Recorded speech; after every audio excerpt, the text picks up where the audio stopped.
How did 300 Spartans hold back the mightiest empire the world had ever seen? Watch and uncover the truth.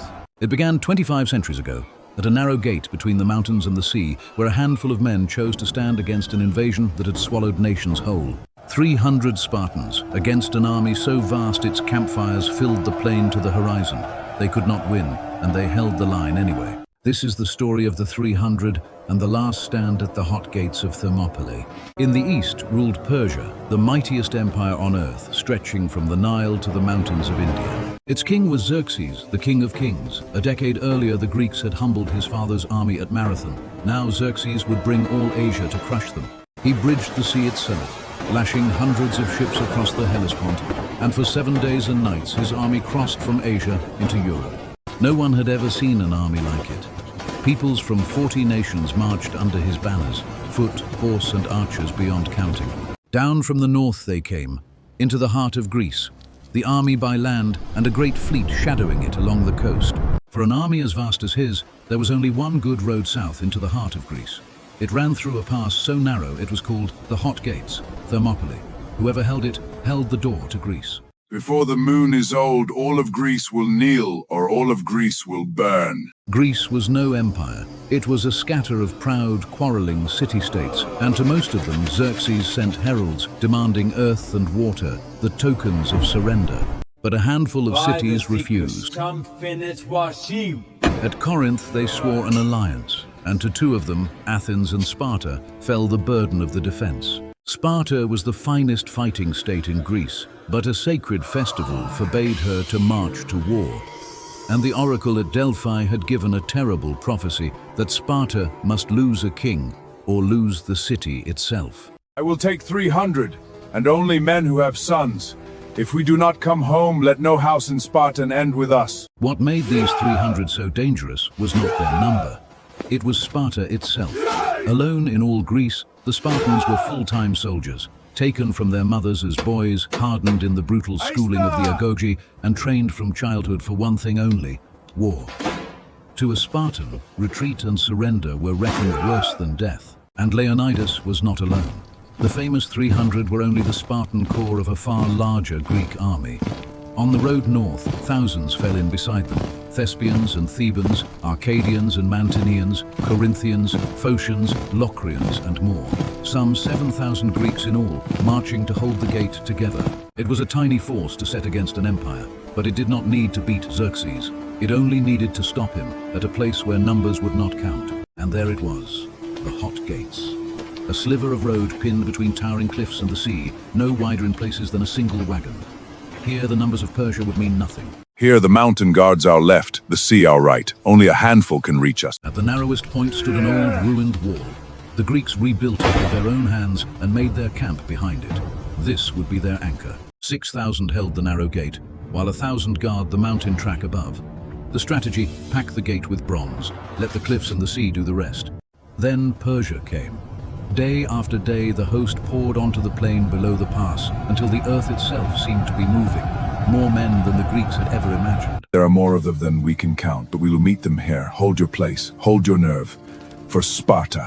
Xerxes could not believe so few would truly stand, so he waited 4 days, certain they would break and run. They did not move. Farmers and shopping my road, lay down their arms, and I may yet be merciful. Surrender, and the king will show mercy. Spartan kneel to no king. Come and take them. Lock your shields, spears level, and in here they break for Greece! Their true weapon was the phalanx. Each man's shield guarded the man on his left, locking into one unbroken wall of bronze. And over that wall the front ranks leveled their long spears, a bristling hedge of iron the enemy had to fight through to reach a single Greek. And they were armored as no enemy here was: bronze helmet, breastplate, greaves, a great shield. The Persians came in cloth and wicker. Man for man, it was no fair fight. This was the Spartan plan. In the open, Xerxes' numbers would have swallowed them, but here between cliff and sea, only a few could reach the line at once, and none were deadlier. First came the arrows, loosed in their thousands until they blotted out the sun. Shields high, brothers. If they steal the daylight, then we hold the gate in the shade. Stand fast and fear nothing. Then Xerxes sent in the Medes, ordering them to take the Greeks alive. They charged the wall and broke upon it like surf on rock. Hold your places and trust the man on your left. Wave after wave, this gate will hold. Stand with me, brothers. When the pushing came, the Greeks had the answer for that too. Rank braced against rank, they leaned their whole weight into their shields and heaved the enemy back by main strength. Up close, the Spartans is formidable. The disciplined thrust of the spear over the shield rim, again and again, dropping man as the enemy pressed in and died. At last, the king unleashed his Immortals, the deadliest soldiers of Persia. The Greeks met them at the wall, and even the Immortals could not pass. Again? 3 times my army come reeling back. Is there nothing that will break them? At dawn, he sent everything. Medes, Sacae, Bactrians, Indians, the men of the Nile. Nation after nation was flung into the gate but was thrown back. The Spartans who made the pass were killing ground.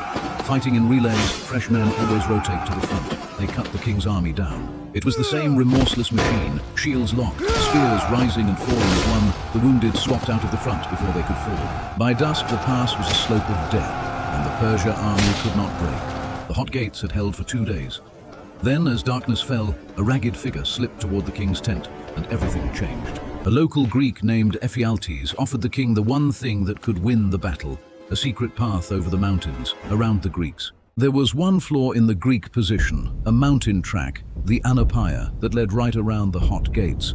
The Immortals brushed the Phocians aside and swept on. At first light, a runner reached Leonidas. The path was betrayed, the enemy already at his back. By tomorrow, the enemy will be at our backs. Those who want to go, go now. There is no dishonor in it. The Spartans stay.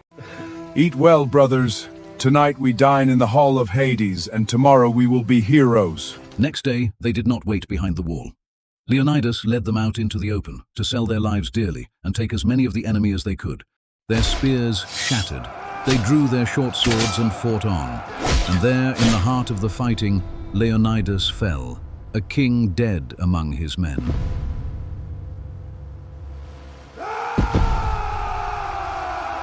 When it was over, Xerxes walked among the dead. 20,000 of his own men lay in and around that little pass. He had his victory, and it had cost him dearly. The 300 could not save Greece alone, but they bought something priceless, time, and they showed every Greek that Persia could be defied and made to bleed. Weeks later, the Greek fleet shattered Xerxes' navy at Salamis. A year on, a Greek army broke his host at Plataea. The invasion was thrown back, and Greece was free. At the pass, they raised a stone lion for Leonidas, and over the graves they carved a few plain words. Go tell the Spartans, stranger passing by, that here, obedient to their laws, we lie. 25 centuries on, the story of the narrow gate and the men who would not yield endures. The measure, ever since, of courage against the odds. Thanks for watching. Which battle should we bring to life next? Let us know down in the comments. If you enjoyed this, hit like and subscribe so you never miss the next story.